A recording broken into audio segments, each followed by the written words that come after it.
To begin this tutorial, go to the Shanks tab and select the Classic command. Change the display mode to shaded by moving your mouse to the bottom of any viewport, holding Shift, and selecting Shaded to apply it to all views. You can then center the views using the Pan, Zoom, and Rotate tool, followed by Zoom Extents All. Now, without selecting any preset, click on Edit. The first step is to change the profiles of the shank. Click on the left side of the profile to open the Asset Selector. For the top profile, use Asset 012 and confirm. Then go to the bottom profile, activate it, and also change it to Asset 012. Go back to the top profile tab and adjust the following parameters. Set the width to 8.85 millimeters. Set the height to 5.16 millimeters. Change the mode from comfort to thickness to reduce the weight. In the perspective view, you'll now see an inner groove. Set the thickness to 0.80 millimeters to apply the edge. Now adjust the parameters for the bottom profile. Set the width to 2.75 millimeters. Set the height to 1.70 millimeters. Change the mode to solid. To complete the shank, activate the external ring profile and the side profile. Change the curve of the side profile to 012, just like the others. Return to the 4-view layout for a better view. The shank is now complete. Change the ring size to USA 8.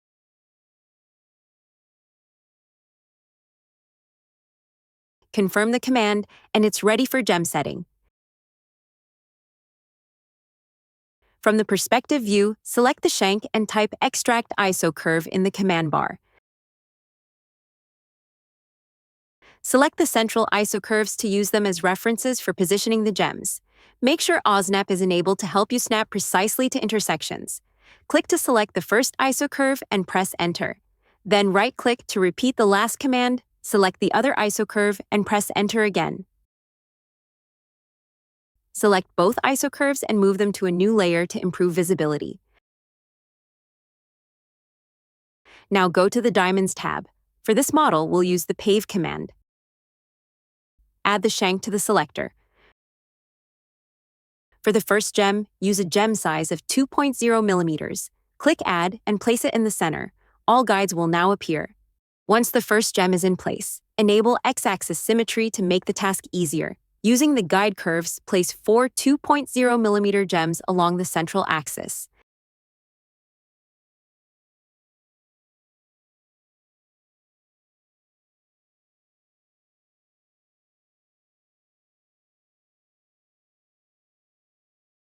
Then change the gem size. Add 1 1.9 millimeter gem, 1 1.8 millimeter gem, 1 1.7 millimeter gem, 1 1.6 millimeter gem. We've completed our first row of gems. Let's move on to the second one.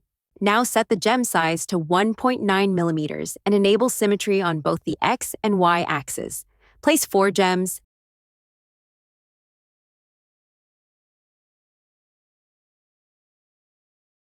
After placing the 4 gems, we'll add a 1.8 millimeter gem, followed by a 1.7 millimeter one, then a 1.6 millimeter gem, and finally, a 1.5 millimeter gem. The second row is complete. Now we'll move on to the third one. Start the next row with 1.8 millimeters, add 4 gems,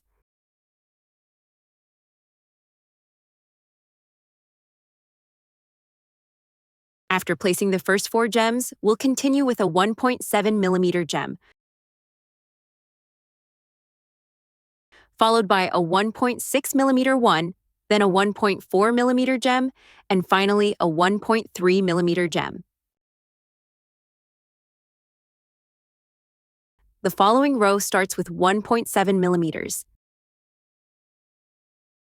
then 2 1.8 millimeter gems. We'll continue with a 1.6 millimeter gem, followed by a 1.5 millimeter one. Next, a 1.3 millimeter gem, and finally, a 1.1 millimeter gem. For the last row, start with 1.7 millimeters. Next, add two 1.6 millimeter gems. Then go back to a 1.7 millimeter gem. After that, we'll go down to 1.4 millimeters. And to finish, we'll add a 1.1 millimeter gem. Now all gems are perfectly placed. Go to the prongs tab and set the following parameters. Diameter, 0.6 millimeters. Over girdle, 0.3 millimeters. Under girdle, 0.4 millimeters. Manufacturing extension, 0.5 millimeters. Click on automatic prongs and wait. Most of the prongs will be generated automatically. Enable X and Y symmetry and click Add to manually place any additional prongs where needed to ensure all gems are securely held.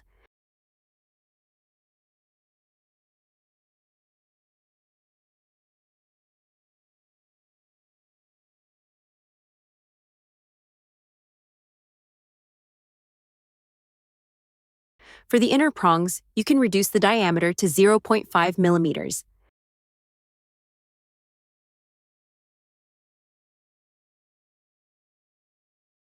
Once finished, confirm the command. Our model is nearly finished.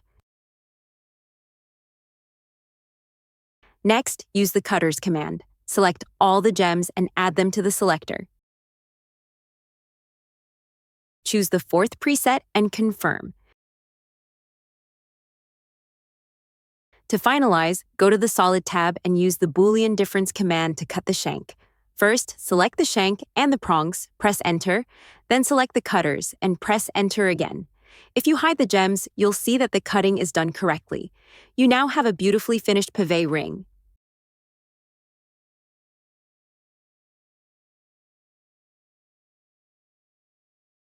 Tip: to prepare your model for rendering, use the Lying on the Ground command in the Rendering tab. Click the command, select the entire model, and press Enter. Your model will be positioned perfectly for rendering. We'll leave an example render here, but we'd love to see your own. Feel free to share your results with us.